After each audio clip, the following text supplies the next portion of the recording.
Hello दोस्तों, स्वागत है आप सभी का आपके अपने चैनल ग्रोमर इंस्टीट्यूट पर।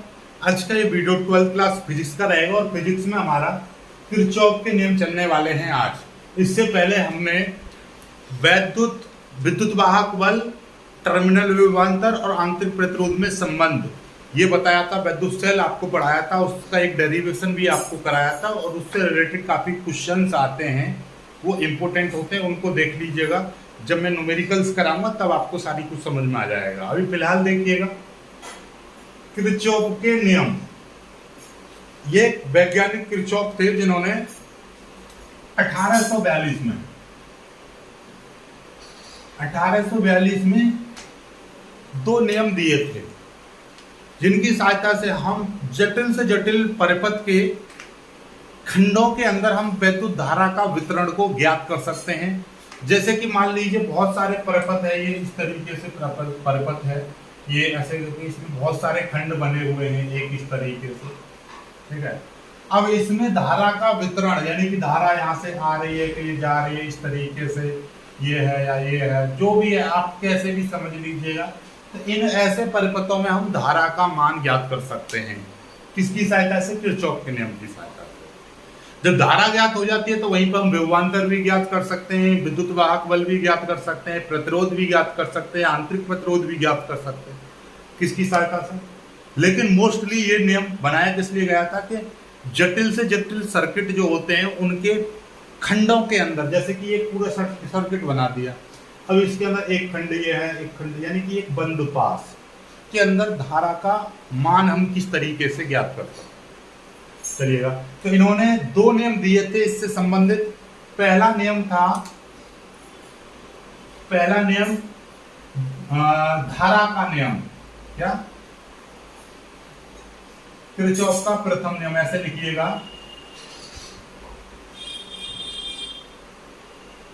किरचॉफ का प्रथम नियम, या हम इसको संधि का नियम ऐसे बोलिएगा, संधि का नियम के नाम से भी जानते हैं। किरचॉफ का संधि का नियम ये क्या है? संधि समझते हो? संधि का मतलब होता है, वैसे पुराने टाइम की हम बात करें तो दो राजा आपस में लड़ाई कर रहे हैं और यदि उनके बीच में संधि हो जाए तो उसका मतलब क्या होता है? संधि का मतलब होता है एक दूसरे से जुड़ जाना, यानी कि अब उन्होंने सुलह कर ली, एक दूसरे के बीच में जो दुश्मन थे अब वो मित्र बन गए। यानी कि अब यदि उनके एक राज्य पर कोई प्रहार करेगा तो वो दोनों मिलकर उसका प्रतिकार करेंगे, अर्थात वो दोनों आपस में जुड़ गए, अर्थात वो संबंध बना लिया उन्होंने मित्रता का। ठीक उसी प्रकार से यदि हम फिजिक्स में संधि की बात करेंगे, संधि का मतलब क्या है कि जहां पर एक ऐसा स्थान जहां पर दो या दो से अधिक चीजें जुड़ती हैं।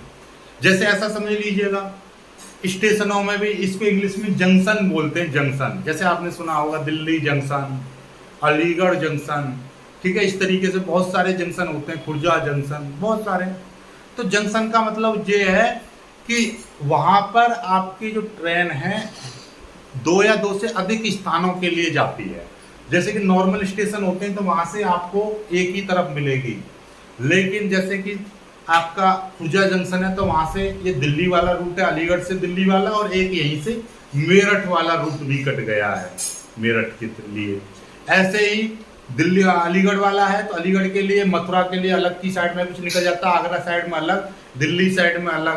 तो मतलब जहां से दो या दो से अधिक स्थानों के लिए ट्रेनें मिलती हैं वहां से जुड़ती हैं, पटरियां जुड़ती हैं। ठीक उसी प्रकार से यहाँ की हम बात करेंगे तो जंक्शन यानी जहां पर दो या दो से अधिक स्थान पर धारा जुड़ रही है, यानी कि दो या दो से अधिक स्थान पर। जैसे कि आप ऐसा समझिएगा, ये देखिए, ये एक पॉइंट है और यहाँ पर यदि एक धारा इस तरीके से आई और इस तरीके से निकल गई, ये जंक्शन नहीं कहलाया क्योंकि ये तो एक ही है। लेकिन यहाँ से अब ये देखिएगा, ये आ गया, ये इधर चला गया और ये आपका इधर हो गया इस तरीके से। ये आपका अब ये जो पॉइंट है, ये जो P है, ये P मान ले रहा हूं मैं इसको, ये आपका जंक्शन कहलाएगा क्योंकि यहाँ पर ये संधि कर रहा है, दो या दो से अधिक पॉइंट बन रहे हैं। अब मैं कह रहा हूँ ये धारा यहाँ पर आ रही है, ये यहाँ पर जा रही है, ये आ रही है, ये आ रही है, ये यहाँ से जा रही है।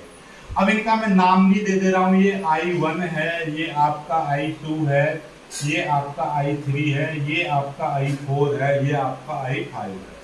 तो यहां पर ये नियम कहता है कि किसी भी संधि, संधि का मतलब समझ गए, ये ऐसी कंडीशन कहां पर मिलेगी, जैसे कि एक सर्किट है, इस तरीके से मैं बता दे रहा हूं आपको। ये यहाँ पर परपथ लगा हुआ है, यहाँ पर मान लीजिए एक संधारित्र लगा हुआ है इस तरीके से, और यहाँ पर देखिए संधारित्र है, ना कि आप इसको वो समझ लो, ठीक है। और इस तरीके से एक छोटा बड़ा होता है, ये सेल का सिंबल होता है, इस तरीके से लगा हुआ है सेल, ठीक है।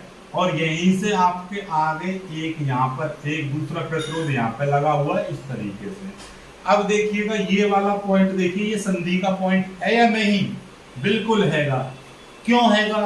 क्योंकि यहाँ से एक धारा इस तरीके से आएगी और यहाँ पर आपकी दो भागों में बट गई, तो यानी ये वाला जो पॉइंट है ये आपका संधि का पॉइंट कहलाएगा, क्योंकि यहाँ से इधर भी गई धारा, इधर भी गई, दो से अधिक पॉइंट मिल रहे हैं यहाँ पे, दो से अधिक। ऐसे ये वाला पॉइंट आपका संधि कहलाएगा। आप कहोगे सर ये वाला संधि का नहीं कहलाएगा, क्योंकि ये तो एक ही रास्ता मिल रहा है। जब इससे दो या दो से अधिक रास्ते मिले धारा को, देखिए यहाँ से दो रास्ते मिल गए थी, एक और परिपथ इस तरीके से जुड़ा होता तो यहाँ पर एक और रास्ता मिल गया, ठीक है। इस धारा के लिए यहाँ पर तीन रास्ते मिल गए, ठीक है। तो ये चीज है, क्लियर होगी बात, ये आपका संधि कहलाएगा।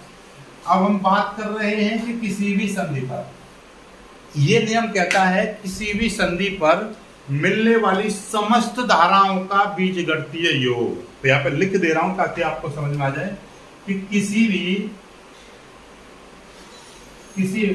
परिपथ की या किसी परिपथ की किसी भी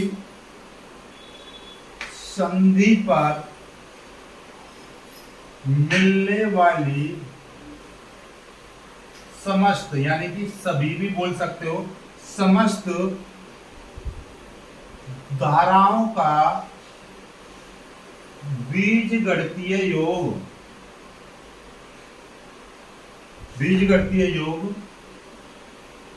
शून्य होता है, अर्थात सिग्मा I इजिकल टू 0। ये आपका नियम हो गया। क्या बोला है? किसी परिपथ की किसी भी संधि पर, यानी कि किसी एक परिपथ था उसमें कई सारी संधियां थी, तो उसके किसी भी संधि की हम बात करें तो वहां पर मिलने वाली सभी धाराओं का बीजगणितीय योग शून्य होता है।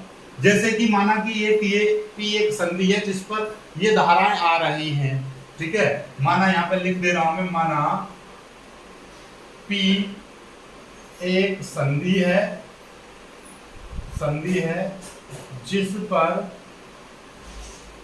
जिस पर I1, I2, I3, I4 व I5 धाराएं इस प्रकार हैं।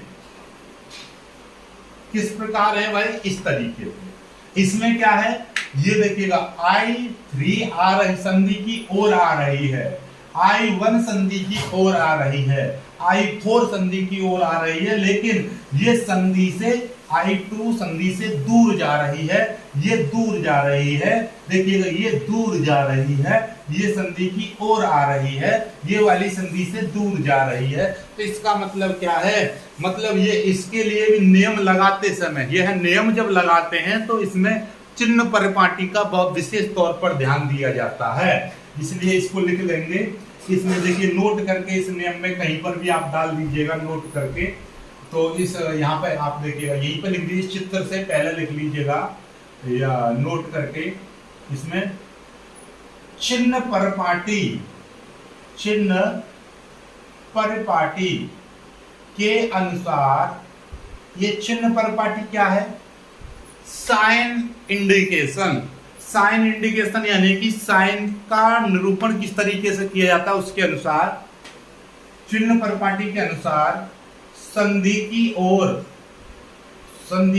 ओर आने वाली धारा धनात्मक तथा संधि से दूर जाने वाली धारा ऋणात्मक चिन्ह में ली जाती है, ऋणात्मक चिन्ह में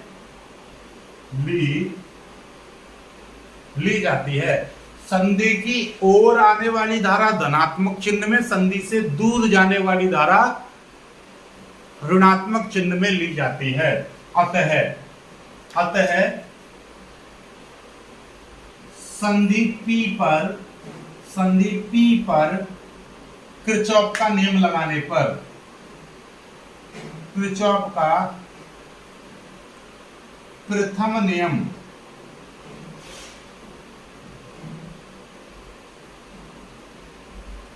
लगाने पर, किरचॉफ का प्रथम नियम लगाएंगे तो क्या हो जाएगा, देखिएगा सिग्मा आई इजिकल टू 0। ये आ गया सिग्मा आई का मतलब क्या है, यहां से स्टार्ट करते हैं।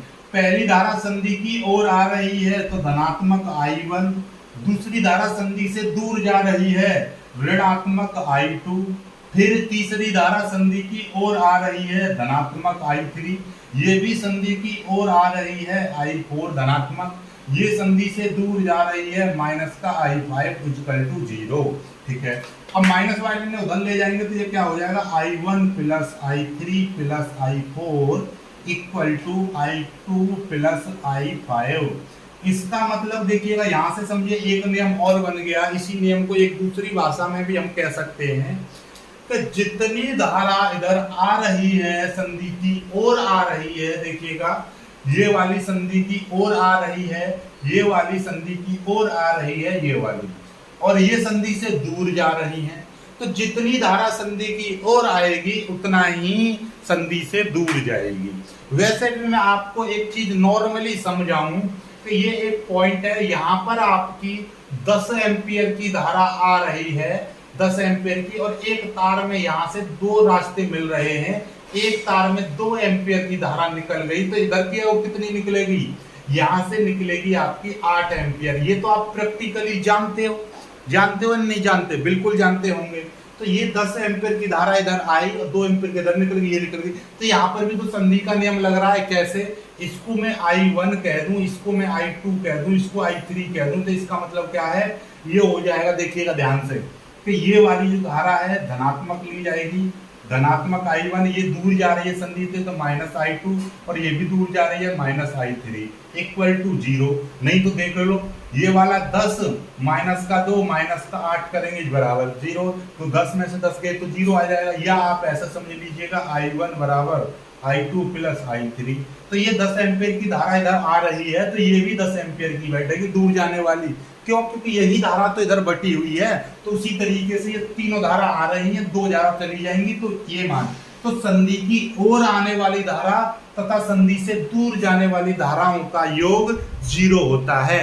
संधि की ओर आने वाली सभी धाराओं का योगफल संधि से दूर जाने वाली सभी धाराओं के योगफल के बराबर होता है। इसी को हम किरचॉफ का प्रथम नियम कहते हैं। ये आपकी पूरी परिभाषा नोट्सों में मिल जाएगी, टेंशन नहीं लेना, केवल यहाँ पर समझने पर प्रयास देना है, फोकस समझने पर होना चाहिए। नोट्स मैंने अभी तक डाले नहीं है, मैं कल आपको, मैं हर रोज कल बोल देता हूँ, लेकिन कल मैं आपको डेफिनेटली, कल नहीं आज ही मैं शाम को नोट्स आपके डाल दूंगा, ठीक है, टेंशन नहीं लेनी है। ओके, अब देखिएगा धारा का मतलब क्या है, जितनी धारा यहाँ पर आई उतनी ही चली गई, मतलब जितना आवेश आया उतना ही चला गया। आवेश, धारा का मतलब आवेश, और आवेश क्या, जितनी धारा आई उतनी ही चली गई, मतलब आवेश जितना आया उतना ही चला गया, मतलब आवेश सदैव नियत बना रहा, जितना आया उतना ही चला गया। तो इसीलिए किरचॉफ का प्रथम नियम आवेश संरक्षण पर रहता है। किस पर रहता है, ये वाला नियम आवेश संरक्षण को व्यक्त करता है। आवेश संरक्षण के नियम को व्यक्त करता है, ठीक है। कभी कभी टिक मार्क में भी आ जाता है कि भैया किरचॉफ का प्रथम नियम किस भौतिक राशि पर आधारित होता है, आवेश संरक्षण पर आधारित रहता है, ठीक है। जल्दी से कर लीजिए, फिर आगे बढ़ते हैं, इसका द्वितीय नियम कराते हैं आपको, ठीक है। चलिए जल्दी से कर लीजिएगा। अब सीखेंगे हम किरचॉफ के द्वितीय नियम को। किरचॉफ का द्वितीय नियम क्या कहता है इसका दूसरा नाम भी है, जैसे कि पहले नियम का नाम था किरचॉफ का प्रथम नियम या संधि का नियम, ये है आपका किरचॉफ का द्वितीय नियम या बंद पास का नियम। कभी कभी किरचॉफ के बंद पास के नियम को परिभाषित करो, इस तरीके से आ जाता है। ठीक है, इसमें देखिएगा ऐसे हम डिस्क्राइब करेंगे इसको, जैसे कि बंद पास समझ रहे हो, जैसे मैं आपको एक चित्र बना के दिखाऊं तब आपको समझ में आएगा। जैसे कि यहां पर देखिएगा एक ये प्रतिरोध लगा हुआ है, प्रतिरोध है, और इसमें ये एक सेल लगा हुआ है, विद्युत वाहक सेल, इसको मैं E बोल रहा हूं, ये आपका R है। ठीक है, फिर इस सर्किट को मैंने इस तरीके से ये क्लोज कर दिया, ध्यान से समझते रहना, यही चित्र बन जाएगा आपका। ठीक है, फिर मैंने एक यहाँ पर एक प्रतिरोध लगाया, इसमें भी एक मैंने सेल लगा दिया। ठीक है, ये सेल लग गया। अब इसको और ऊपर लेके गए, एक इस तरीके से आपका बना हुआ है, ये एक और प्रतिरोध लगा हुआ है। ठीक है, ये बन गया।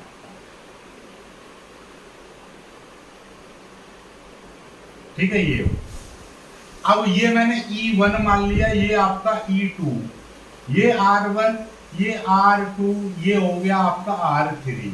ठीक है, अब ध्यान से समझो जरा भाई, ये पहला सेल है, पहले सेल से कौन सी धारा निकलेगी? I, ये I1 मान ली हमने धारा, ये I1, क्योंकि ये पहला सेल है, पहले सेल से पहली धारा निकलेगी, क्योंकि ये पॉजिटिव, बड़ा वाला जो होता है वो पॉजिटिव होता है, छोटा वाला जो होता है ये नेगेटिव होता है, इससे निकलेगी धारा, इसमें से गई ये धारा यहाँ पर पहुंची I1। ऐसे ये E2 है तो इसके बड़े वाले से धारा निकलेगी I2, ये I2 धारा निकलेगी, इसको मैं ऊपर लिख दे रहा हूँ ताकि आपको और बेटर तरीके से समझ में आए। I2 धारा इस तरीके से निकलेगी, I2 धारा यहाँ पर पहुंच जाएगी, ये I2। अब ये दोनों धारा यहाँ पर मिलके ये, इनको और कोई रास्ता तो मिल नहीं रहा है भाई, इधर से ऐसे निकलेगी ये वाली धारा, ये भी इधर निकल जाएगी, तो ये वाली जो धारा है यहाँ पर, ये मैंने मान, ये कितनी हो जाएगी धारा? I1 plus I2।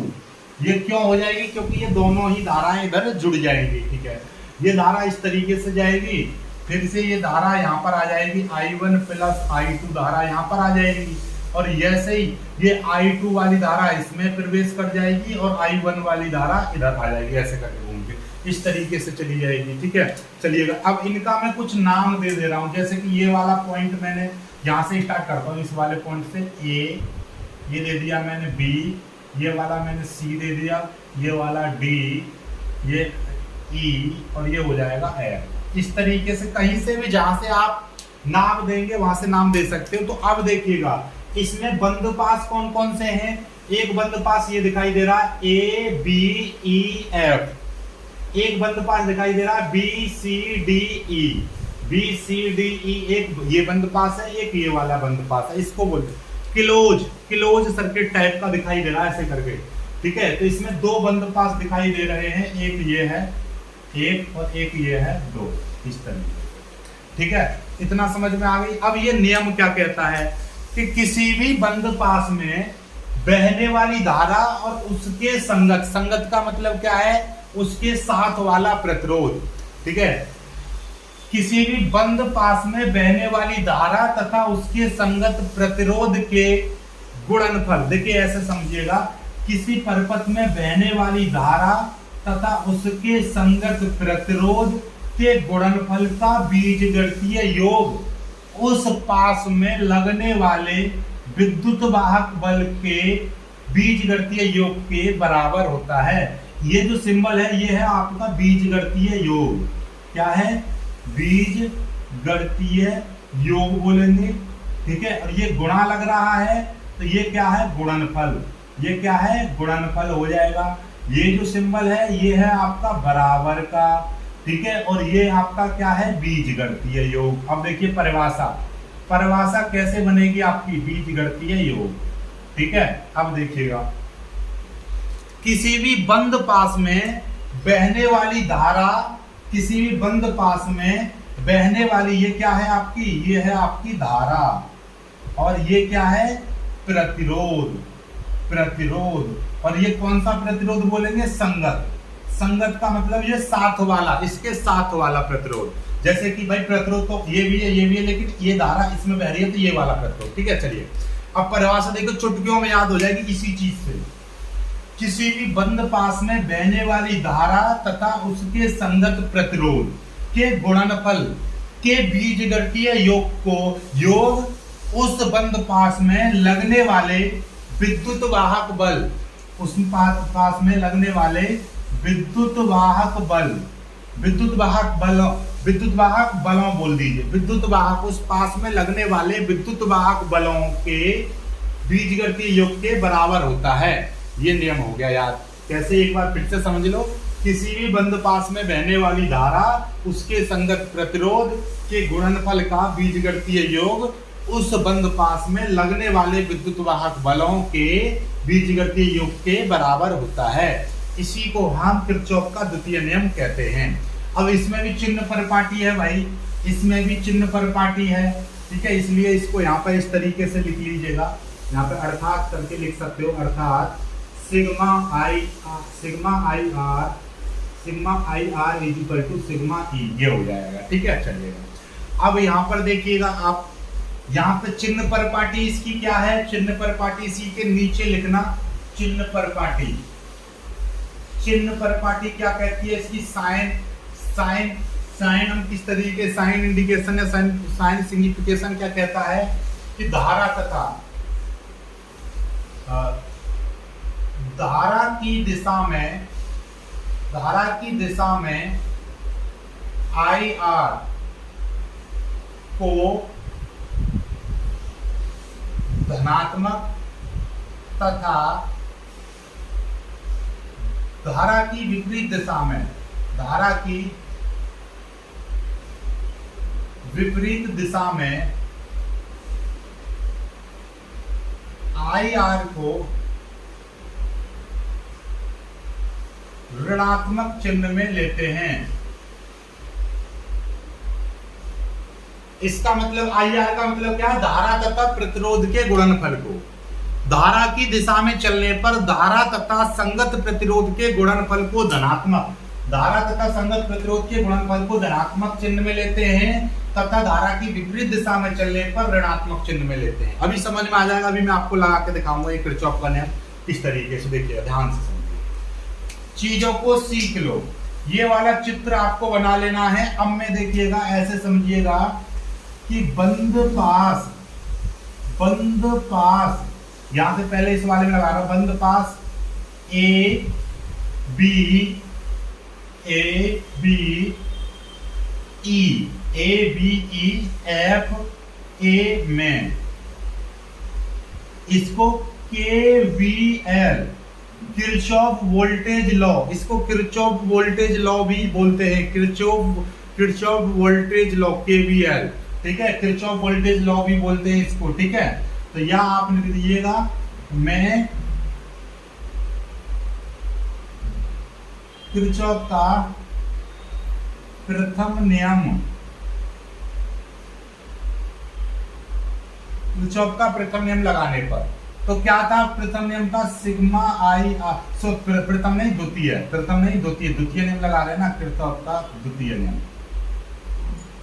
Sigma I R is equal to sigma E. अब देखिएगा सीधे स्टार्ट करते हैं, यहां से स्टार्ट करेंगे सेल से, सेल लगा हुआ E1, देखिएगा यहां से सेल से धारा निकली I1 के साथ में कौन सा प्रतिरोध मिल रहा है, देखिएगा धारा भी इधर चल रही है, प्रतिरोध भी आगे मिला, ठीक है, धारा भी इधर चल रही है। हम इस तरीके से घूमेंगे इसमें, इस तरीके से ऐसे, ठीक है, हमको चलना भी ऐसे ही है, धारा भी इसी दिशा में मिल रही है, तो ये प्लस I1 और R1 लिया जाएगा, ठीक है। फिर हमको चलना इधर है, लेकिन देखिएगा जैसे हम इसमें घूम रहे हैं, जैसे F A, फिर B, इधर तो कोई प्रतिरोध नहीं मिला, लेकिन B से E में देखिएगा इधर प्रतिरोध मिला, ये R2 प्रतिरोध मिला, लेकिन R2 में I2 धारा बह रही है। हम चलेंगे इधर क्योंकि हमको इस तरीके से जाना है, ऐसे घूमना है, लेकिन धारा हमको विपरीत दिशा में, हम इधर चल रहे हैं, धारा ऐसे मिल रही है विपरीत दिशा में, तो लिया जाएगा माइनस, ये हो जाएगी I2, और इसमें प्रतिरोध कौन सा है, R2, ठीक है। और भी कोई प्रतिरोध है और नहीं है इसमें, यहाँ तक घूमने में एक और एक दो ही प्रतिरोध है बराबर। कितने विद्युत वाहक सेल लगे हुए हैं इसमें, एक लगा हुआ है E, तो ये तो E प्लस का लगाया जाएगा क्योंकि इसी दिशा में मिल रहा है, तो E1 ये आ जाएगा, ठीक है, ये आपका इस तरीके से पहला। ऐसे ही आपका बंद पास, बंद पास कौन से, इसकी बात कर रहा हूं, B C D E, B C D E, B ऐसे घूमेंगे, B C D E A, B में केवीएल से, केवीएल से मतलब किरचॉफ वोल्टेज लॉ से, किरचॉफ वोल्टेज लॉ भी बोलते हैं इसे, ठीक है। चलिएगा इसको, इस नियम को लगाएंगे तो यहीं से स्टार्ट करते हैं, क्योंकि यहाँ से धारा मिल रही है, ये सेल लगा हुआ है E2, इसमें धारा गई, ऐसे चलेंगे हम, ऐसे चल रहे हैं, I2 धारा मिलेगी पॉजिटिव, इसके साथ में R2 मिलेगा, ये भी पॉजिटिव, ठीक है। चलिए ऐसे घूमेंगे, यहाँ पे धारा जाएगी, धारा कौन सी है यहाँ पर देखिए, इस वाले R3 में, इस R3 में कौन सी धारा रहेगी, ये वाली, कौन सी, प्लस का I1 प्लस I2, ये वाली धारा रहेगी, और ये आ जाएगा R3, और तो कोई प्रतिरोध नहीं है बराबर। इसमें कौन सा सेल लगा हुआ है, एक लगा हुआ है E2, ये हो जाएगा E2। अभी इसका मैं एक न्यूमेरिकल करके दिखाऊंगा आपको, तब आपको ये समझ में आएगा, ठीक है। ये क्योंकि ये वोल्टेज नियम है, और वोल्टेज यानी कि धारा, ये ऊर्जा संरक्षण को व्यक्त करता है, क्या करता है, इसलिए लिख लीजिएगा ऊर्जा, क्योंकि ये सेल के विद्युत वाहक बल यानी कि ऊर्जा देता है, एनर्जी, तो इसलिए ये ऊर्जा संरक्षण को व्यक्त करता है, ऊर्जा संरक्षण को व्यक्त करता है, ठीक है। जल्दी से लिख लीजिएगा, यह परिभाषा आपको लिखी हुई है किसी बंद पास में, बंद पास के विभिन्न खंडों में बहने वाली धाराओं तथा उनके संगत प्रतिरोध के गुणनफल का बीजगणितीय योग उस पास में लगने वाले समस्त यानी सभी विद्युत वाहक बलों के योग के बराबर होता है, जब विद्युत वाहक बलों के बीजगणितीय योग के बराबर होता है, इस तरीके से बोल सकते हो। चलिएगा, यहाँ तक तो कोई समस्या नहीं होगी आपको, बहुत जल्दी इसको कर लीजिएगा, फिर मैं आगे आपको एक चीज बताता हूँ, बहुत जल्दी इसको कर लीजिएगा, ठीक है। चलिए इसको मैं मिटा देता हूँ यहाँ से, ठीक है। किरचॉफ के द्वितीय नियम को आप इस सवाल से समझोगे, देखिएगा इस सवाल को पहले समझते हैं, फिर आप किरचॉफ के द्वितीय नियम को सीख जाओगे। इसमें कह रहा है बोर्ड में ये 5 अंक का सवाल आएगा, विभिन्न खंडों में बहने वाली धाराओं का मान ज्ञात करो या धाराओं का मान ज्ञात करो, इस तरीके से क्वेश्चन आएगा, ठीक है। ये चित्र आपको बना होगा, अब आपको सॉल्यूशन करना है। सॉल्यूशन किस तरीके से करोगे जरा ध्यान से समझ लेना, हर स्टेप को समझना। पहले आपको ये चित्र लिख लेना, फिर इसकी आप इनके खंडों के नाम दो, ABCD लिख लेना, जहां से आपका मन करे वहां से लिख दीजिएगा। जैसे मैं यहां से लिख रहा हूं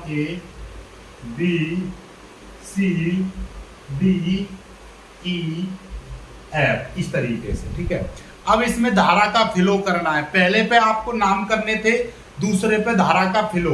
यदि धारा का फ्लो पहले से ही दे रखा है सवाल में तो सोने पे सुहागा है, नहीं तो आप अपने आप से कर सकते हो। जैसे अब इसमें 2 सेल लगे हुए हैं, मैं इस वाले सेल को E1 कह दे रहा हूं, ये वाला, और ये वाला सेल मैंने E2 मान लिया। ये अपनी मर्जी है, जो आप अपना मन से मान सकते हो, इसको E1 मान लो, इसको E2 मान लो, कोई दिक्कत नहीं है। अब धारा हमेशा इसके बड़े वाले सिरे यानी ये वाला होता है बड़ा वाला सिरा इसका पॉजिटिव, और धारा हमेशा पॉजिटिव से निकलती है, तो ये यहाँ से धारा निकलेगी इस तरीके से, और ये E1 सेल है तो इससे I1 धारा निकलेगी, ये I1 धारा यहाँ पर पहुंचेगी, I1 धारा ये आ गई, ठीक है।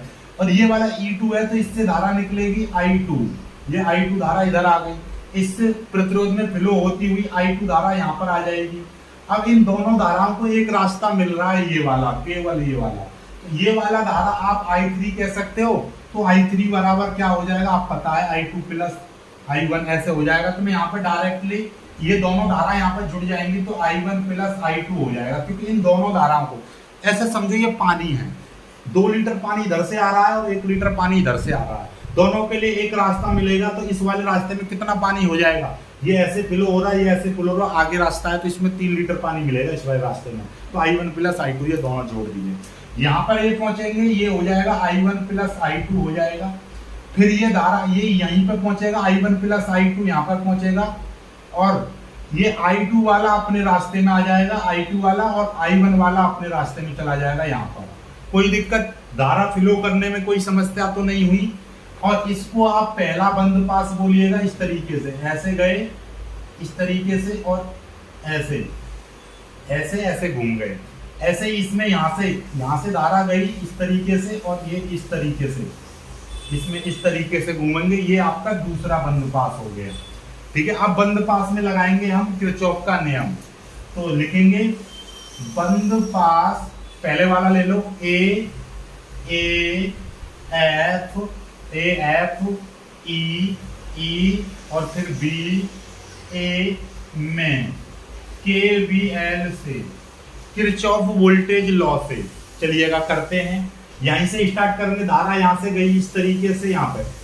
अब देखिएगा इस वाले में ऐसे घूम रहे हैं ना हम इस तरीके से, ए एफ फिर एफ ई फिर ई बी, ई और बी की तरफ जाओ, ई से बी की तरफ जाओगे तो आपको धारा, हम तो इधर चल रहे हैं ई से बी की ओर, लेकिन धारा मिल रही है इधर, चलना है हमको इधर और धारा मिल रही है इधर, तो ये लिया जाएगा माइनस का I2 और I2 के साथ में कौन सा प्रतिरोध है 6 ओम का, इंटू 6 कर देंगे। ठीक है, ऐसे चलेंगे और ऐसे ऊपर की ओर देखेंगे, ऊपर की ओर तो देखिएगा ध्यान से, ऊपर की ओर देखेंगे, ऐसे करके घूमेंगे ऊपर की ओर, तो इसमें I1 धारा ये पॉजिटिव दिशा में मिलेगी, क्योंकि हमको ऊपर ही चलना है और ये भी धारा की दिशा भी इधर है।